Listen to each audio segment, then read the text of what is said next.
Saya Reza, founder dari Azalea Tour and Travel dan Kopi Culture.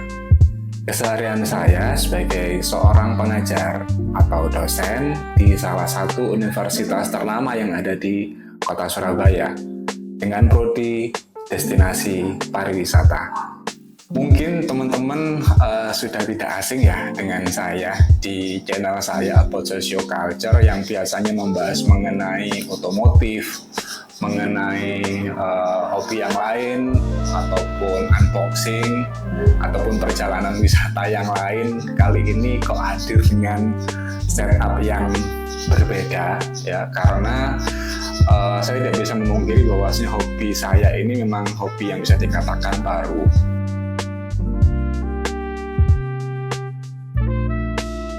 Nah, semua itu berawal dari ketika saya di kantor, saya selalu ditawari oleh pendik ataupun karyawan saya, itu adalah Pak mau kopi apa gitu. Karena di sana itu ada semacam coffee maker ya, secara sederhana aja karena secara basicnya adalah di perhotelan kan. Dari sana kebiasaan setiap saya hadir, kemudian saya selalu ditawari kopi dan saya mencicipi kopinya enak. Oleh karena itu saya memutuskan untuk membeli alat-alat yang bisa kalian lihat di depan ini. Gitu. Dan ini saya katakan tidak hanya sekedar hobi, tapi saya untuk belajar juga bagaimana hobi ini bisa diangkat sebagai suatu bisnis, sebagai suatu usaha, sebagai suatu wisata ya, yang bisa memberikan manfaat kepada banyak orang.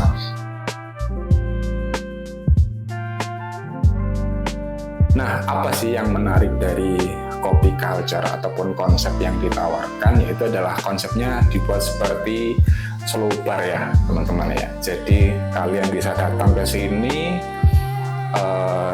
dengan varian kopi yang tersedia, dengan teknik seduh yang beragam. Anda pun juga bisa menceritakan keluh kesah kalian itu apapun dan sebagainya. Dan kalian pun juga bisa mendapatkan referensi apa yang harus dilakukan khususnya dalam kegiatan untuk menyehatkan mental tadi ya, dengan cara ya berlibur, berwisata, atau yang paling sederhana itu adalah dengan menampilkan atraksi teknik seduh dan sebagainya sambil menikmati kopi. Kalian juga bisa rilis stres ataupun permasalahan secara tidak langsung.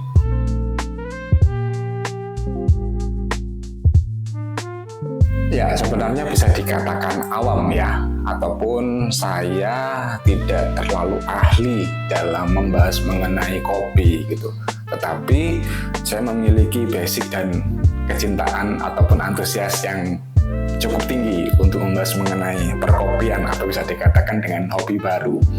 Nah, teman-teman, saya mau membagi tips dan bercerita bahwasanya untuk merintis usaha di bidang kopi itu tidak mudah ternyata gitu.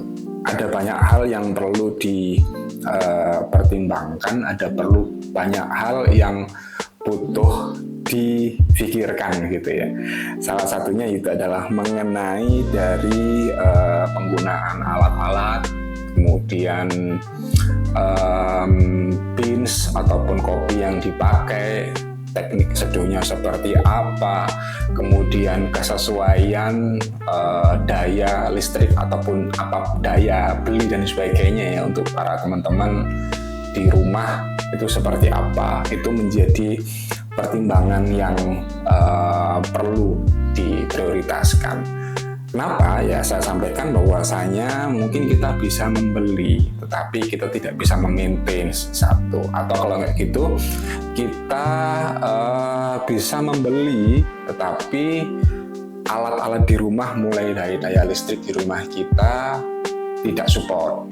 Atau juga mampu membeli, tetapi barangnya jauh. Ya, sehingga membutuhkan waktu yang lama untuk bisa mendatangkan hal-hal yang demikian gitu.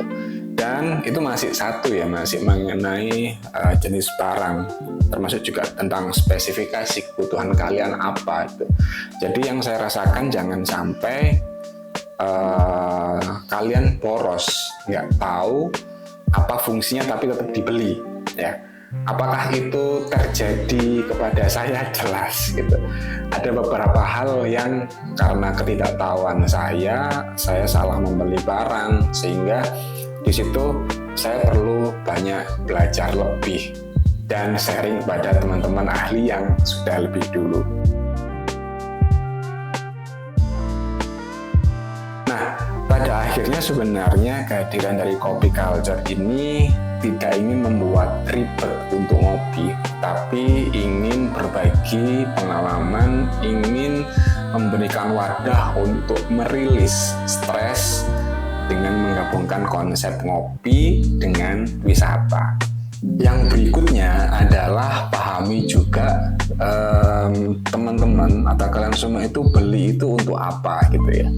Artinya kalau untuk gaya-gayaan di rumah ya saya rasa nggak perlu terlalu mewah, kecuali ada upgrade konsep, yaitu adalah memang membuka industri kopi ataupun kafe di rumah. Itu saya rasa perlu untuk upgrade di alat yang memang benar-benar proper. Nah, itu pun juga saya katakan sebagai salah satu investasi ya teman-teman ya. Jadi ketika teman-teman punya budget lebih, punya kelonggaran waktu, punya minat yang tinggi, punya pengetahuan yang luas, punya konektivitas yang luas juga, itu adalah salah satu peluang yang perlu dikembangkan gitu. Sehingga dari sana teman-teman bisa banyak belajar apapun itu mengenai kopi. Kenapa? Ya karena saya katakan bahwasanya perjalanan kopi sebagaimana yang terlihat di sini itu tidak serta-merta langsung seperti ini ya. Ada sejarah, ada proses, dan ada harapan juga para petani kopi di luar sana. Jadi itu yang menjadi poin penting juga gitu. Dan berikutnya teman-teman juga perlu diperhatikan maintenance mengenai alat-alat kopi itu jangan sampai terlewat, karena ketika nanti terlewat efeknya adalah di efek jangka panjang. Alatnya rusak, satuannya tidak maksimal dan sebagainya. Memahami target market juga menjadi poin yang utama ya menurut saya gitu ya. Kenapa demikian? Ya karena itu akan membawa efek kepada nanti keberlangsungan ataupun keberlanjutan bisnis kopi yang teman-teman sedang ataupun yang sudah dibangun gitu. Jadi ketika target marketnya misalnya di perumahan, ya bapak-bapak, remaja dan sebagainya gitu.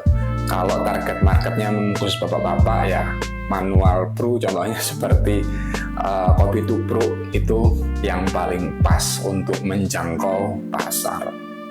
Jadi jika kalian pengen ngopi nyantai, slow bar sambil cerita dan sebagainya, boleh mampir di Kopi Culture. Kita bisa membahas banyak hal, membuat proyek bersama barangkali, dan saya siap membantu untuk kegiatan-kegiatan yang berkaitan dengan pariwisata, sekaligus mempromosikan wisata yang ada di Indonesia sambil ngopi-ngopi cantik. Saya rasa itu teman-teman materi ataupun pembahasan yang bisa saya bahas untuk pertemuan kali ini. Sukses selalu dan lancar untuk semua urusannya. Amin.